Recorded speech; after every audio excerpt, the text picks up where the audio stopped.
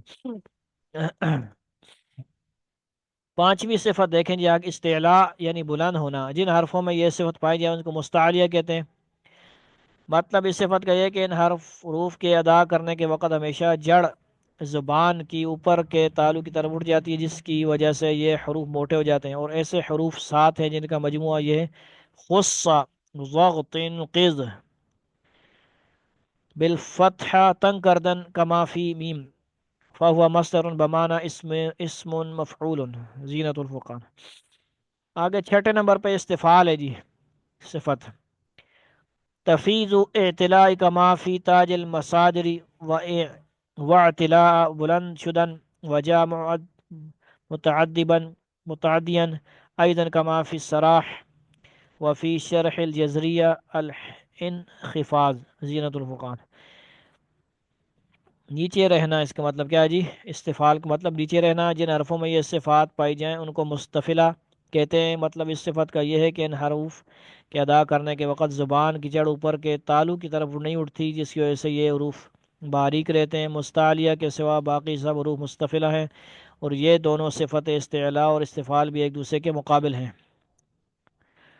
الٹ ہیں، متضاد ہیں۔ اطباق ساتویں نمبر پہ ہے جی، ملنا، اس کا مطلب ملنا، جن حروف میں یہ صفت پائی جائے ان کو مطبقہ کہتے ہیں، بکسر فا و فتح آ کما فی نواد الوصول و ذکر فی الصراح صراح ثانی فقط، و ملصق بفتح صاد بکسر آ لازم و متعدی آمدہ کما فی اللغہ، زینت الفرقان۔ مطلب اس صفت کا یہ ہے کہ ان حروف کے ادا کرنے کے وقت زبان کا بیچ اوپر کے تالو سے ملصق ہو جاتا ہے، یعنی لپٹ جاتا ہے، ملصق ہونا لپٹنا، لپٹ جاتا ہے، اور ایسے حروف چار ہیں: صاد، ضاد، طا، ظا۔ آٹھویں نمبر پہ انفتاح یعنی کھلنا، جن حروف میں یہ صفت ہو ان کو منفتحہ کہتے ہیں۔ مطلب اس صفت کا یہ ہے، اس صفت کا یہ کہ ان حروف کے ادا کرنے کے وقت زبان کا بیچ اوپر کے تالو سے جدا رہتا ہے، خواہ زبان کی جڑ تالو سے لگ جائے، جیسے قوف میں لگ جاتی ہے، خواہ نہ لگے۔ جہد المقل مع شرح اور مطبقہ کے سوا سب حروف منفتحہ ہیں، اور یہ دونوں صفت اطباق و انفتاح بھی ایک دوسرے کے مقابل ہیں، یعنی متضاد۔ نویں نمبر پہ ہے صفت ازلاق، لا ازلاق ہے، وَالزَّلَقُ فِي اللُّغَةِ الطَّرْفُ، پھسلنا، اس کا مطلب پھسلنا، جن حروف میں یہ صفت پائی جائے ان کو مزلقہ حروف کہتے ہیں، مزلقۃ اسم المفعول، زینت الفرقان۔ مطلب کیا ہے اس صفت کا؟ ذلاقت لغت میں اس عبارت ہے فساد اور خفت کلام سے، اور چونکہ یہ حروف صبح کی ہلکا پن اور سرعت سے ادا ہوتے ہیں، اس لیے اس کو مزلقہ کہا جاتا ہے، کما فی الصراحی وغیرہ۔ مطلب اس صفت کا یہ ہے کہ یہ حروف زبان اور ہونٹ کے کنارے سے بہت سہولت کے ساتھ جلدی سے ادا ہوتے ہیں، اور ایسے حروف چھ ہیں جن کا مجموع یہ ہے: فر من لبب، فر من لبن، فر من لبن، لبن، فر من لبن۔ اس کا مطلب کیا ہے؟ ترجمہ یس گریخت از عقل، یعنی ان میں جو حروف شفویہ ہیں وہ ہونٹ کے کنارے سے ادا ہوتے ہیں۔ شفویہ کا مطلب مخرج 16 میں گزرا ہے، اور جو شفویہ نہیں وہ زبان کے کنارے سے ادا ہوتے ہیں۔ دورۃ الفرید للشیخ الدہلوی رحمۃ اللہ علیہ۔ اسمات، 10ویں نمبر پہ جو صفت اسمات کی ہے، اسمات کیا ہے جی؟ فی حقیقت التجوید الاسمات لغۃ المنع مطلقا و اصطلاحا امتناع الکلمۃ الرباعیۃ والخماسیۃ من غیر حرف من المزلقۃ، فالعسجد عجمی اسم للذهب وليس بعربی۔ ساتویں میں بھی دیکھ لیں، مسمتا کی بفتح میم ثان کذا فی نواد الاصول۔ اسمات مطلب خاموش کرنا، جن حروف میں یہ صفت پائی جائے ان کو مسمتا کہتے ہیں۔ مطلب اس صفت کا یہ ہے یہ حروف اپنے مخرج سے مضبوطی اور جماؤں کے ساتھ ادا ہوتے ہیں، آسانی اور جلدی سے ادا نہیں ہوتے۔ اور مطلقہ کے سوا سب حروف مصمتہ ہیں، یہ دونوں صفت اضلاق و اسمات بھی ایک دوسرے کے مقابل ہیں۔ ان 10 صفات کو صفات متضادہ کہتے ہیں کیونکہ یہ ایک دوسرے کی ضد یعنی مقابل ہیں، جیسا کہ اوپر بتلاتا گیا ہوں۔ آگے جو صفات آتی ہیں وہ صفات غیر متضادہ کہلاتی ہیں، اور جاننا چاہیے کہ صفات متضادہ سے تو کوئی حرف بچا ہوا نہیں رہتا، بلکہ جتنے حروف ہیں ہر حرف پر مقابل والے صفتوں میں سے کوئی نہ کوئی حرف صفت صادق آئے گی، اور صفات غیر متضادہ بعض حروف میں ہوں گی بعض میں نہ ہوں گی۔ وہ صفات غیر متضادہ یہ ہیں، ان میں سے یعنی ایک ہے اور 11ویں ہے صفت صفیر یعنی سیٹی۔ جن حروف میں یہ صفت پائی ہے ان کو صفیریہ کہتے ہیں۔ مطلب اس صفت کا یہ ہے کہ ان کے ادا کے وقت ایک آواز تیز مثل سیٹی کے نکلتی ہے، اور ایسے حروف 3 ہیں۔ صاد، ایسے حروف کتنے ہیں جی؟ صاد زا سین 12ویں نمبر پر، اور دوسرے نمبر پر قلقلہ کی صفت ہے۔ مصمتہ لغت میں بے جوف چیز کو کہتے ہیں، بس لا محالہ و ثقیل ہوگی، وزنی بھاری ہوگی، اور یہ حروف بنسبت زالقیہ کے ثقیل ہیں، کما فی نوادر الرسول با اعتبار مزادت مزلقہ، یہ قول مناسب ہے۔ زینت الفرقان دوسرے نمبر پہ، اور 12ویں نمبر پہ قلقلہ کی صفت کیا ہے جی؟ در لغت عبارت است از جنبش و حرکت کدا فی نوادر الاصول، جنبش کرنا، حرکت کرنا، حرکت دینا۔ جن حروف میں یہ صفت پائی جائے ان کو حروف قلقلہ کہتے ہیں۔ مطلب اس صفت کا یہ ہے کہ حالت سکون میں ادا کے وقت مخرج کو حرکت ہو جاتی ہے۔ ایسے حروف 5 ہیں جن کا مجموعہ قطب جد ہے۔ قطب کا مطلب کیا ہے؟ مجموعہ ان کا اس شعر میں با و جیم و طا و دال و قاف کو جب ہو ساکن قلقلہ کر کے پڑھو، سبحان اللہ، یعنی مدار بزرگی ہے، جدن کا مطلب بتا رہے۔ 13ویں ہے جی لین،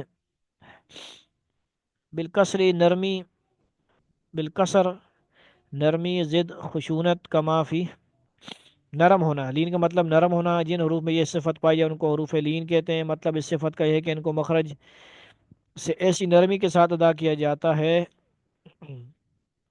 کہ اگر کوئی ان پر مد کرنا چاہے تو کر سکے۔ اور ایسے حروف دو ہیں، واو ساکن اور یا ساکن، جبکہ ان سے پہلے والے حرف پر فتحہ یعنی زبر ہو، جیسے خوف صیف، یا خوف وقف ہوگا تو خوف صیف۔ 14 نمبر پہ انحراف، ہٹنا۔ جن حروف میں یہ صفت پائی جائے ان کو منحرفہ کہتے ہیں، اور وہ 2 حرف ہیں، لام اور را۔ مطلب اس صفت کا یہ ہے کہ ان کے ادا کے وقت لام میں تو زبان کے کنارے کی طرف، اور را میں کچھ زبان کی پشت کی طرف اور کچھ لام کے موقع کی طرف ملان پایا جائے۔ درۃ الفرید۔ 15ویں نمبر پہ تقریر، دہرانا، دوہرا کرنا۔ یہ صفت صرف را میں پائی جاتی ہے، تکرار۔ مطلب اس کا یہ ہے کہ چونکہ اس کے ادا کرنے کے وقت زبان میں ایک رعشہ یعنی لرزہ ہوتا ہے، اس لیے اس وقت آواز میں تکرار کی مشابہت ہو جاتی ہے۔ اور یہ مطلب نہیں کہ اس میں تکرار ظاہر کیا جائے، ان تکرار حقیقی نہیں ہوگا، بلکہ اس سے بچنا چاہیے، اگرچہ اس پر تشدید بھی ہو، کیونکہ وہ پھر بھی ایک ہی حرف ہے، کئی حرف تو نہیں ہے۔ دورۃ الفرید ملخصاً تفشی، یعنی را میں تشبہ بتکرار تو ہوگا اور تکرار حقیقی نہیں ہوگا، یعنی ٹھیک ہے۔ الرحمن ہوگا تو الرحمن اس طرح کرنا نہیں ہے، ٹھیک ہے جی۔ 16 نمبر تفشی ہے، پھیلنا۔ یہ صفت صرف شین کی ہے، مطلب اس کا یہ ہے کہ اس کے آداب میں آواز منہ کے اندر پھیل جاتی ہے۔ 17واں جو نمبر ہے استطالت ہے۔ انہوں نے 1 نمبر پہ کیا بتایا تفشی کا؟ ہوا لغت الانبساط کذا فی شرح جزریہ زینت الفرقان، دراز شدن کا معافی،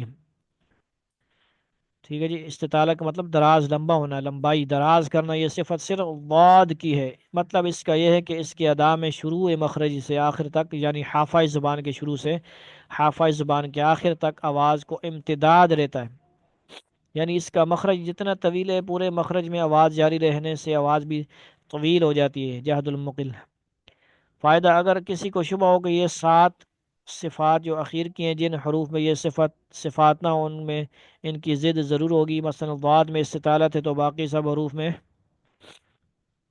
عدم استطالت ہوگی، تو یہ دونوں ضد مل کر بھی سب کو شامل ہو گئی۔ پھر صفات متضادہ و غیر متضادہ میں کیا فرق ہے رہا؟ جواب اس کا یہ ہے کہ یہ تو صحیح ہے، مگر صفات متضادہ میں ہر صفت کی ضد کا کچھ نہ کچھ نام بھی تھا، اور ان دونوں ناموں میں سے ہر حرف پر کوئی نہ کوئی نام صادق آتا تھا، اور چونکہ یہاں ضد کا نام نہیں، اس لیے اس ضد کے صادق آنے کا اعتبار نہیں کیا گیا۔ دونوں صفات میں یہ فرق ہوا۔ فائدہ نمبر 2 کیا کہتے ہیں؟ محض مخارج و صفات حروف کو دیکھ کر اپنے ادا کے صحیح ہونے کا یقین نہ کر بیٹھے، اس میں ماہر مشاق ساتھ استاذ کی ضرورت ہے، البتہ جب تک ایسا استاذ میسر نہ ہو، بالکل کورا ہونے سے کتابوں ہی سے کام چلانا غنیمت ہے۔ یعنی آج کل کے دور سے میڈیا کے سبھی فائدہ اٹھا سکے اٹھانا چاہیے، لیکن پھر بھی اپنے آپ کو بڑا قاری شاری نہ کہے، طالب علم محتاج سمجھے، اور کہیں نہ کہیں پریکٹیکلی اساتذہ کی تلاش جاری رکھے۔ فائدہ نمبر 3 کیا ہے؟ اس لمحہ کے شروع میں صفت لازمہ ذاتیہ کی تعریف میں لکھا گیا ہے کہ اگر وہ صفت ادا نہ ہو تو وہ حرف ہی نہ رہے۔ یہ حرف نہ رہنا کئی طرح ہے، ایک یہ کہ دوسرا حرف ہو جائے، ایک یہ کہ رہے تو وہی مگر اس میں کچھ کمی اور نقصان آ جائے، ایک یہ کہ وہ کوئی عربی حرف نہ رہے، کوئی حرف مخترع ہو جائے یعنی بدلا ہوا۔ اور یہی حال ہے صحیح مخارج سے نہ نکالنے کا، کہ کبھی دوسرا حرف ہو جاتا ہے، یعنی غین کو کچھ گاف پڑ جاتے ہیں، قاف کاف میں مسئلہ آ جاتا ہے، عین غین میں مکسنگ ہو جاتی ہے۔ تو یہ ساری چیزیں صفات اور مخارج دونوں کا پتہ ہو تو پھر بندہ غلطی نہیں کرتا۔ کبھی اس حرف میں کچھ کمی ہو جاتی ہے، کبھی بالکل ہی حرف مخترع بن جاتا ہے، کیونکہ ایسی غلطی سے بعض دفعہ نماز جاتی رہتی ہے۔ اس لیے اگر ایسی غلطی ہو جائے تو بخاص اس موقع سے اطلاع دے کر کسی معتبر عالم سے مسئلہ پوچھ لینا ضروری ہے۔ اسی طرح زبر، زیر یا گھٹاؤ بڑھاؤ کی غلطیوں کا یہی حکم ہے، جس کی مثالیں نمع 2 میں مذکور ہیں، ان کو بھی کسی عالم سے پوچھ لیا کریں۔ فائدہ نمبر 4 دیکھیں جی، حروف کے مخارج اور صفات لازمہ میں کوتاہی ہونے سے جو غلطیاں ہوتی ہیں، فن تجوید کا اصلی مقصد انہی غلطیوں سے بچنا ہے۔ اسی واسطے مخارج اور صفات کا بیان سب قاعدوں سے مقدم کیا گیا ہے۔ اب آگے جو صفات محسنہ کے متعلق قاعدے آئیں گے وہ اس مقصود مذکور سے دوسرے درجہ پر ہیں، لیکن اب عام طور سے ان دوسرے درجہ کے قاعدوں کی رعایت اس اصلی مقصود سے زیادہ کی جاتی ہے، جس کی وجہ یہ ہے کہ ان قاعدوں سے نغمہ خوشنما ہو جاتا ہے، اور لوگ نغمہ ہی کا زیادہ خیال کرتے ہیں، اور مخارج و صفات لازمہ کو نغمہ میں کوئی دخل نہیں، اس لیے اس کی طرف توجہ کم کرتے ہیں۔ فائدہ نمبر 5 دیکھیں جی، جس طرح یہ بے پرواہی کی بات ہے کہ تجوید میں کوشش نہ کرے، اسی طرح یہ بھی زیادتی ہے کہ تھوڑے سے قاعدے یاد کر کے اپنے کو کامل سمجھنے لگے اور دوسروں کو حقیر اور ان کی نماز کو فاسد جانے لگے، یا کسی کے پیچھے نماز ہی نہ پڑھے۔ محقق عالموں نے عام مسلمانوں کے گناہ گار ہونے کا اور ان کی نمازوں کے درست نہ ہونے کا حکم نہیں کیا۔ اس میں اعتدال کا درجہ قائم کرنا ان علماء کا کام ہے، اور جو قرات کو ضروری قرار دینے کے ساتھ فقہ اور حدیث پر نظر رکھتے ہیں۔ اس مسئلہ کی تحقیق دوسرے علماء میں دیکھ لو۔ یہ ہمارا صفات کا سبق ہوا۔ نیکسٹ سبق ہم انشاءاللہ پڑھتے ہیں۔ والسلام علیکم ورحمۃ اللہ وبرکاتہ۔